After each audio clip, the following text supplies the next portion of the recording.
수확이 끝난 농장에서 이제 겨울나기를 준비하면서 우선적으로 하여야 할 일은 지난 3월 말 4월 초에 삽목했던 아이들을 이제 6지 포트로 분가들을 할 것이며, 이제 두 번째는 끈끈이 트랩을 농장 내부에 설치해서 갈색 날개 매미충 등 각종 해충이 산란을 위해서 농장으로 들어왔을 때 즉시 포획함으로써 각종 해충이 우리 나무에 산란하지 못하도록 하겠습니다. 그리고 이제 세 번째는 침엽수 부산물 등을 활용해서 멀칭을 할 예정입니다. 자, 이제 이것은 작년에 삽목했던 이제 듀크 이제 2년생인데 크기는 30에서 한 40cm 정도 되는 것 같습니다. 그리고 이 나무의 밑에를 보면은 이 블루베리는 관목의 특성에 따라서 바닥에서 이렇게 새로운 신추가 올라와서 자랍니다.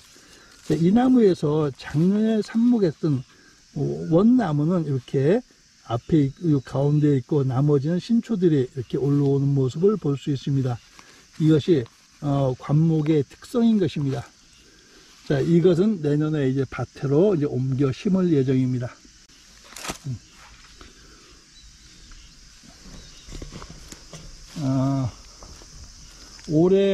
올 봄에 삽목했던 아이들의 현재 상태입니다. 올 봄에 삽목했던 아이들의 현재 상태. 요것을 한번 보면은, 어떻게 보냐. 이렇게, 뿌리들이 아주 왕성하게 잘 발달되어 있고, 나무도 건 한 뼘 이상 이렇게 자랐습니다. 이렇게. 작년하고 다른 것은 작년에는 59 트레이에 삽목을 했다면 올해는 4지 포트에 삽목을 했는데 자람새가 59 트레이보다 월등하게 좋습니다. 그래서 저는 앞으로 삽목은 이렇게 4지 포트에 할 예정입니다. 제가 삽목에서 보여드린 모든 나무는 다 듀크입니다. 다 듀크. 듀크 이외에 다른 품종은 하나도 없습니다. 듀크 단일 품종만 삽목하고 있습니다. 물 관리는 낙엽이 질 때까지 계속 하는데, 오늘 현재 텐시오미터, 즉 지중수분 측정기의 계치값은 마이너스 12파스칼을 가리키고 있습니다. 뿌리 발달에 가장 좋은 그 정도의 수치값입니다. 참고적으로 이 나무는 지난번에 우리 농장으로 견학을 왔던 사람들을 위해서 전종하는 모습을 시연해서 다른 나무와 다르게 이렇게 마치 하계 전종을 한 것처럼 나무가 잘려져 있는 모습입니다. 참고적으로 하계 전종은 우리 지역에서는 하는 것이 맞지 않습니다. 하계 전종은 무상기간과 깊이 관계가 있는데, 무상기간이라고 하는 것은 마지막 서리가 내린 날로부터 또 첫 번째 서리가 내리는 날까지 그 중간에 연속된 기간을 말하는데, 우리 춘천 같은 경우 무상기간이 160일 정도 됩니다. 무상기간이 짧은 지역에서 하계 전종을 할 경우 새로운 결과지가 나와서 경화될 수 있는 시간적으로 여유가 없기 때문에 우리처럼 추운 지역에서는 하계 전종을 하지 않는 것이 맞습니다.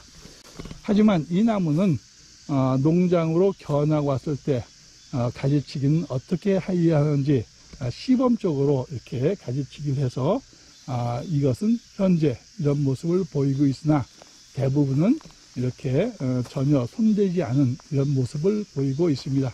자, 이것은 가지치기 전의 나무이고 이것은 가지치기를 한 다음의 모습입니다.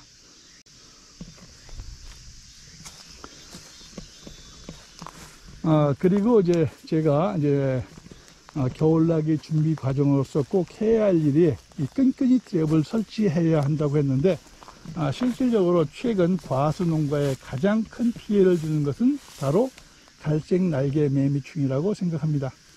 이 갈색 날개 매미충은 이제 10월 달쯤만 되면은 산란을 하기 위해서 농장으로 날라 들어오는데, 이 농장으로 날라 들어와서 이와 같은 결과지에 산란을 하게 되면은 결국 이 결과지는 쓸모없는 결과지가 되기 때문에 갈색 날개 매미충이 산란하기 전에 포획하는 것이 가장 좋습니다.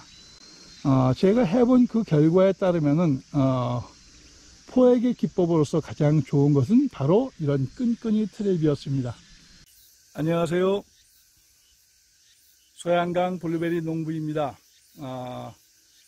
우리 농장은 어제까지 수확을 100% 완료하였고 오늘부터는 이제 수확 후 농장 관리로서 겨울나기를 위한 농장 관리 활동을 할 예정입니다.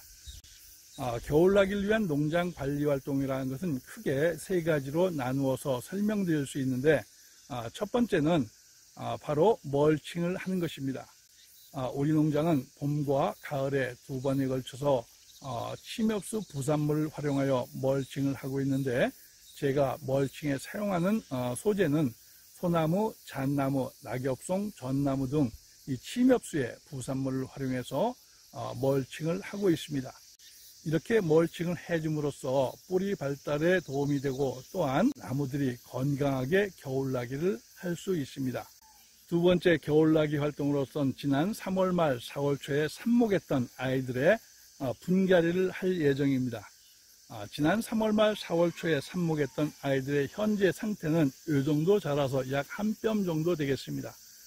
그리고 얘들의 뿌리 발달 상태를 보면 네치포트 화분을 완전히 돌아서 뿌리가 왕성하게 발달한 것을 볼 수 있습니다. 이렇게 네치포트의 뿌리가 돌았다면 이것을 가지고 다시 6치포트로 분갈이를 해서 겨울나기를 할 예정입니다.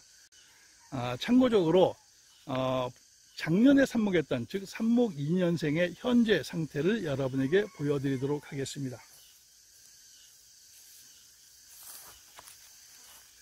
자, 이것이 작년에 삽목한 삽목 2년생의 현재 상태입니다. 올 봄엔 요거만했다는 것이 이제 이렇게 많이 컸습니다. 그리고 블루베리 나무의 특성에 따라서 바닥에서 신초가 더 건강하게 올라온 이러한 모습을 보이고 있습니다. 현재 보시고 있는 묘목은 듀크 2년생, 올해 삽목한 듀크 1년생이 되겠습니다. 자, 이 묘목을 다시 이렇게 큰 화분에, 6치포트 화분에 옮겨 심어서 1년간 관리하면 이 정도의 크기로 성장한다는 이야기입니다. 그리고 이제 세 번째 겨울나기 활동으로서 이제 제가 해야 할 일은, 이제 조금 있으면 갈색 날개 매미충이 산란을 위해서 농장으로 날라 들어올 것입니다. 따라서 이와 같이 산란을 위해서 농장으로 날라 들어오는 갈색 날개 매미충을 포획하기 위해서 끈끈이 트랩을 설치할 예정입니다. 자, 그러면 농장을 돌아보면서 좀 더 자세한 설명을 드리도록 하겠습니다. 자, 한번 같이 보시죠. 지난 3월 말 4월 초에 삽목했던 아이들의 현재 상태입니다. 거의 죽지 않고 다 완벽하게 성장한 모습을 볼 수 있습니다. 이렇게 보면은 거의 죽지 않고 다 완벽하게 자랐는데, 올 여름에 워낙 더운 날씨에 제가 물 관리를 소홀하게 해서 이렇게 군데군데 곳곳이 이렇게 죽어나간 모습을 볼 수 있습니다. 그러나 거의 대부분이 다 완벽하게 잘 자라고 있습니다. 자, 이것을 가지고 이제 겨울나기 준비 활동으로서 이제 분갈이를 할 예정입니다. 분갈이를 해서 1년을 더 키우면은 제가 조금 전에 보여드렸던 그런 모습이 나무로 성장하게 될 것입니다. 자, 이것이 작년에 삽목했던 아이들의 현재 모습입니다. 이렇게 보면은 이렇게 이런 식으로 나무가 건강하게 아주 잘 자랐습니다. 한 30cm 정도 될 것 같습니다. 30에서 한 40cm 정도 이렇게 잘 자랐습니다. 올해 삽목한 아이들도 이렇게 분갈이해서 1년을 더 키운다면 이제 노지에 정식해도 될 만한 사이즈로 자라게 됩니다. 이것도 겨울나기 준비 활동으로서 하이할 일인데, 아마 8월달 이후 9월달 내내 분갈이가 농장에 사는 주요 일상이 될 수 있을 것 같습니다. 농장에서 겨울나기를 위한 활동의 우선순위를 정한다면 첫 번째는 지난 봄에 삽목했던 아이들의 분갈이가 첫 번째 우선순위이고, 두 번째는 이어서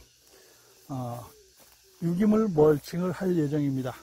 그리고 물 관리는 낙엽이 질 때까지 지속적으로 해야 하는데, 현재 텐시오미터가 가리키는 토양 속의 수분의 값은 마이너스 12파스칼을 유지하고 있어서 나무들이 자라는데 아주 최적의 환경을 유지하고 있습니다.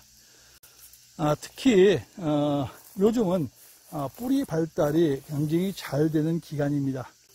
물 관리는 이렇게 블루베리 뿌리 발달에 상당히 중요한 역할을 하기 때문에 물 관리는 낙엽이 질 때까지 지속적으로 해야 합니다. 우리 농장이 예를 들면 아마 10월 중순 이후까지 아마 물 관리는 되어야 할 것 같습니다.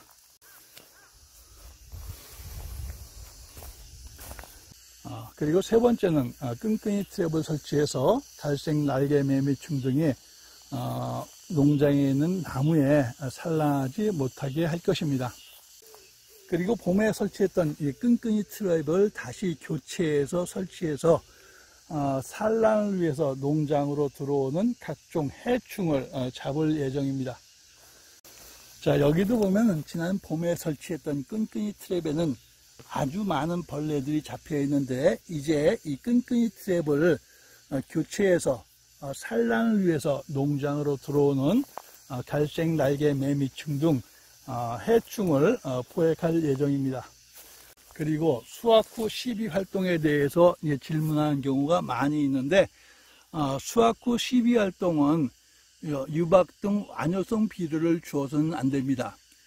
오늘이 8월 13일인데 오늘 여기다 유박을 주게 되면 유박 같은 경우 완전히 비료기가 없어지려면 3개월의 시간이 가기 때문에 결국 나무에게 늦자람을 유발하게 하고, 그런 늦자람은 나무들이 겨울나게 하면서 동해 및 냉해를 입을 수가 있습니다. 따라서 시비는 임의로 주는 것이 아니라 토양 분석을 통해서 나온 그 시비 처방사에 따라서 시비를 하는 것이 좋겠습니다. 앞으로 해야 할 일은 이제 또 멀칭을 해야 하는데, 우리 농장은 매년 지속적으로 이렇게 멀칭을 해서 바닥이 폭신폭신할 만큼 이렇게 바닥이 부드러운 상태를 유지하고 있습니다.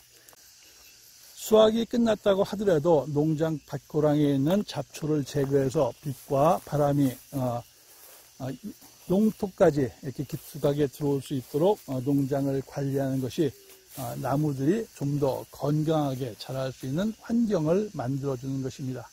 오늘은 수확이 끝난 농장에서 겨울나기를 위해서 해야 할 일이 무엇인가에 대해서 알아보았습니다. 다시 한번 말씀드리면은 첫 번째는 지난 3월 말 4월 초에 삽목했던 아이들의 이제 분갈이를 할 것이고, 두 번째는 끈끈이 트랩을 설치해서 산란을 위해서 날아 들어오는 각종 해충을 포획할 것이며, 세 번째는 멀칭을 해서 나무들이 안전하게 겨울나기를 하게 할 예정입니다. 높아심에서 다시 한번 말씀드리지만 수확이 끝난 요즘 8월 중순 이후에 유박 등 완효성 비료를 사용하게 되면 늦자람을 발생하게 되고, 결과적으로 이와 같은 늦자람은 나무들이 동해 및 냉해를 입는 데 아주 취약하기 때문에 요즘에는 절대로 완효성 비료를 사용해서는 안 됩니다. 또한 수확이 끝난 다음에 시비를 할 때에는 임의로 할 것이 아니라 토양 분석을 한 다음에 그 토양 분석에 따른 시비 처방서에 따라서 시비를 할 것을 권장드리도록 하겠습니다. 그리고 물주기는 낙엽이 완전히 질 때까지 물주기를 하는 것이 좋습니다. 이렇게 해서 뿌리가 왕성하게 발달하게 함으로써 나무들이 건강하게 겨울나기를 할 수 있습니다. 저는 블루베리 재배와 귀농 기촌과 관련된 다양한 정보를 컨텐츠로 작성하여 유튜브에 올리고 있습니다. 여러분 좋아요와 구독으로 응원해 주십시오. 제가 알고 있는 블루베리 재배와 귀농 기촌과 관련된 모든 노하우를 여러분과 함께 하겠습니다. 감사합니다.